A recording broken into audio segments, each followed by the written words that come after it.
Alors, bonsoir, bienvenue à cette nouvelle rencontre virtuelle du mercredi soir. J'espère que vous allez bien, peu importe où vous soyez. Bonne fête du Canada! Et oui, alors ce 1er juillet 2020 ne ressemble pas aux autres 1er juillet, mais je veux certainement prendre un court moment pour remercier Dieu en ce 1er juillet pour le pays dans lequel on vit. C'est un beau pays que le Canada. Et dans les derniers mois, vous avez sûrement entendu la chanson The Blessing, la bénédiction, qui a été traduite dans plusieurs langues.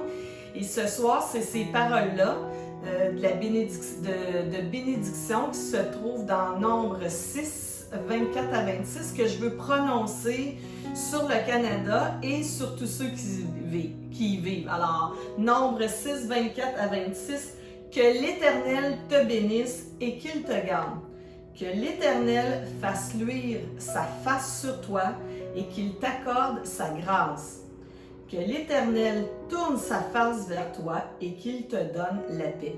Alors, prenez ces bénédictions-là pour vous, pour vos familles et déclarez-les également sur tout le pays.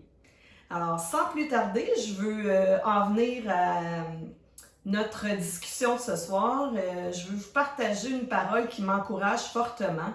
D'ailleurs, quand on se nourrit des paroles de Dieu, on est toujours encouragé, rempli d'espoir, avec une nouvelle énergie, prête à continuer notre route. Et ce soir, avant de poursuivre, j'ai une question à vous poser. Qui aime gagner? Qui aime être victorieux? Alors, je lève les deux mains parce que ceux qui me connaissent bien savent que j'ai un fort esprit de compétition et que j'aime gagner.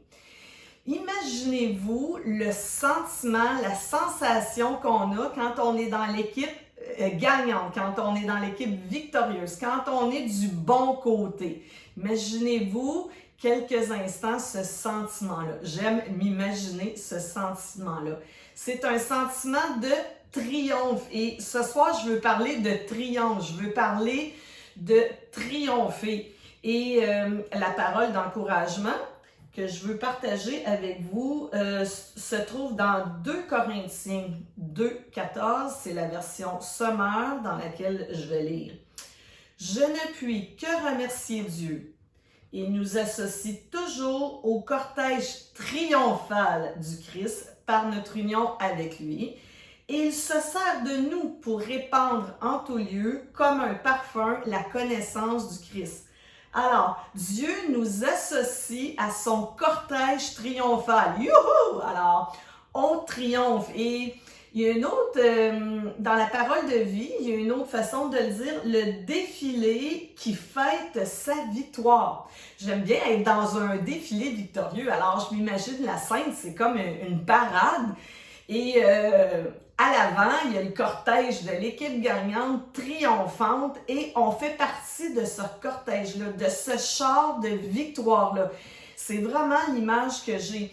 Et si vous lisez un peu sur les triomphes romains, vous allez voir un peu comment ça se déroulait.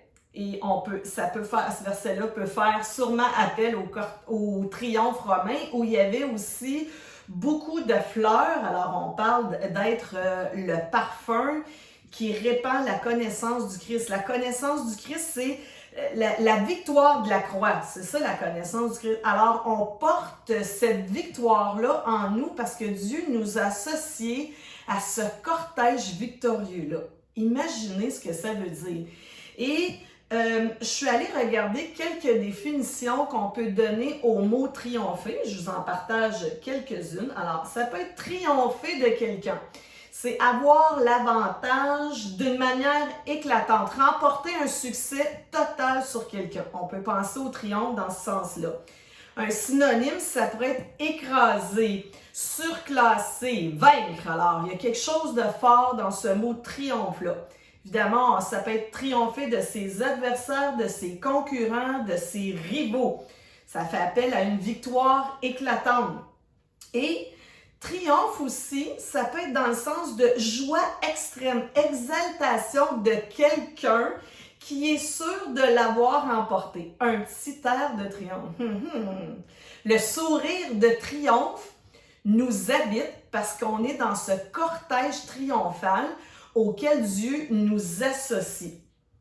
Et si ce soir, en entendant toutes ces définitions de triomphe, vous ne sentez pas que cette attitude, cette émotion de triomphe, c'est peut-être que vous n'êtes pas dans le cortège triomphal.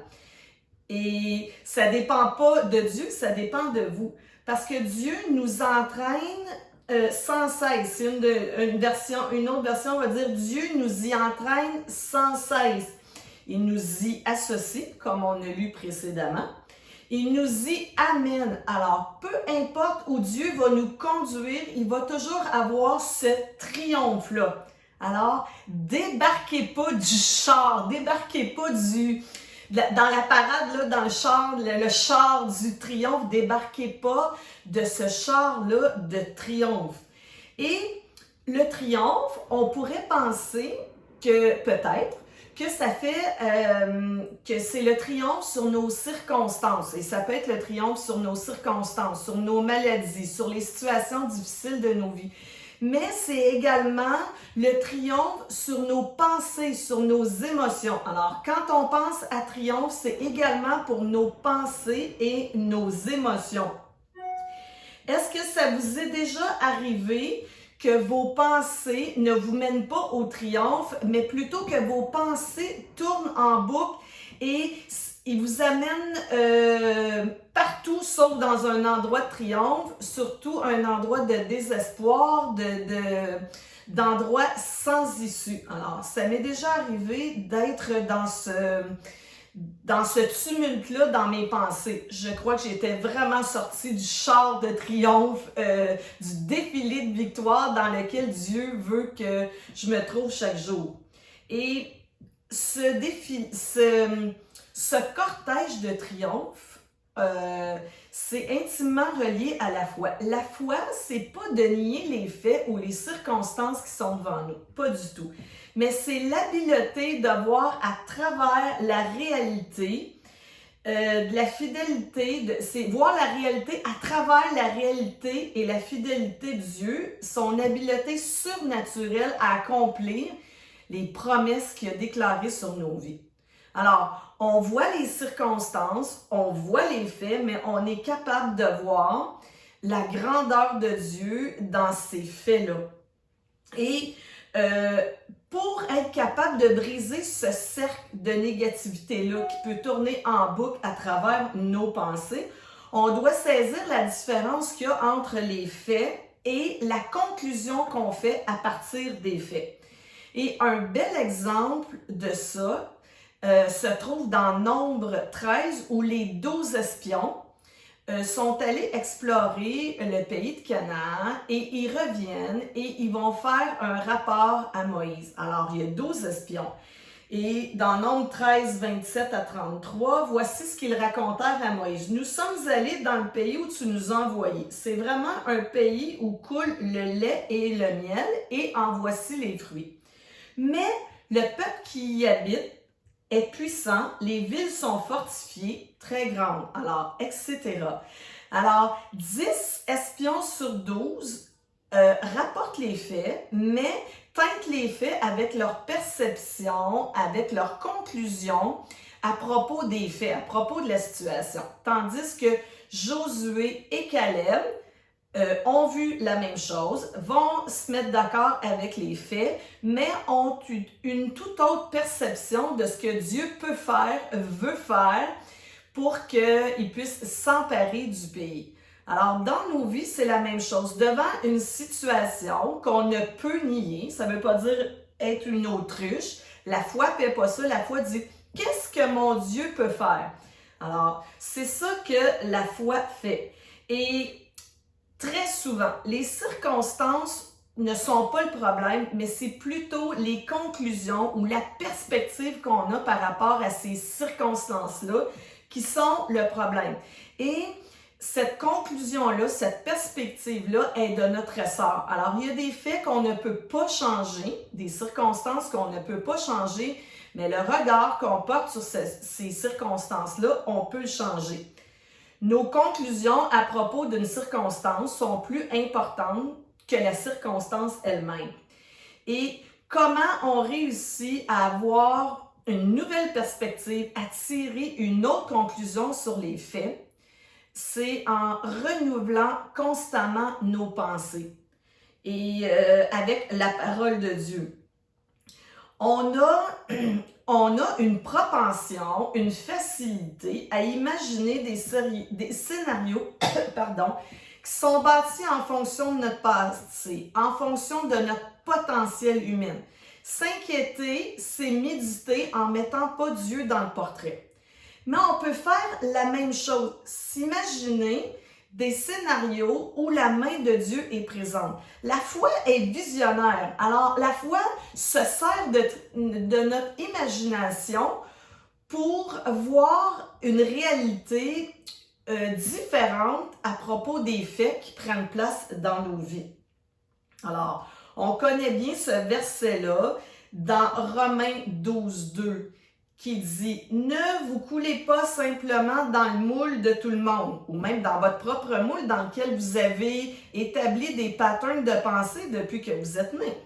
Ne conformez pas votre vie aux principes qui régissent le siècle présent. Ne copiez pas les modes et les habitudes du jour. Laissez-vous plutôt transformer par le renouvellement de votre mentalité. Adoptez une attitude intérieure différente. Et ça, c'est mettez Dieu dans le portrait. Alors, servez-vous de votre imagination pour méditer sur ce que Dieu peut faire. Alors, on fait l'inverse. Au lieu de s'imaginer des scénarios malheureux où Dieu n'est pas là, on s'imagine des scénarios, puis pas juste les imaginer dans le sens qu'on peut les vivre pour communiquer une émotion, un sentiment de paix, d'espoir à notre être intérieur. Puis on peut les imaginer parce que Dieu veut faire quelque chose. Puis souvent, ce qu'on imagine, c'est même pas encore dans ce que Dieu va faire, c'est encore plus grand ce que Dieu va faire. Puis notre imagination humaine est limitée. Alors, mais plutôt donner une nouvelle orientation afin de pouvoir discerner ce que Dieu veut de vous. Alors, Dieu veut faire toutes choses nouvelles dans nos pensées, dans nos vies. Et notre cerveau nous conduit toujours à des patterns déjà appris, mais Dieu veut beaucoup plus que ça.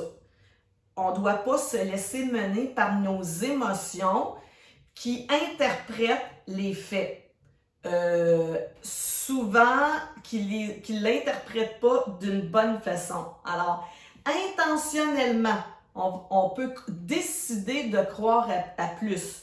On va dresser un plan pour croire encore plus à la vérité, à la vie qui prend place quand on met Dieu dans notre scénario. Croire comme on n'a jamais cru avant. Pas s'arrêter aux réponses déjà toutes faites que notre cerveau s'est créé ou a forgé. Alors, Dieu veut toujours qu'on soit dans ce cortège triomphant-là. Et quand on est dans ce cortège triomphant-là, j'aime bien ce que ça dit pour répandre le parfum de Christ. Alors, imaginez-vous si vous vivez dans les pensées triomphantes de Dieu, dans ce cortège triomphant que Jésus partage avec nous. Ça fait une différence, une transformation dans nos propres vies et dans celle de ceux qui sont autour de nous. Les gens voient la victoire de la croix dans nos vies, voient ce que ça fait d'avoir Jésus dans sa vie, d'être renouvelé dans notre intelligence, de voir la vie avec une perspective selon le cœur de Dieu, de voir la vie avec un Dieu qui est capable de renverser les situations impossibles, qui est capable de nous donner l'espoir, la foi, l'amour, le courage pour surmonter des situations difficiles.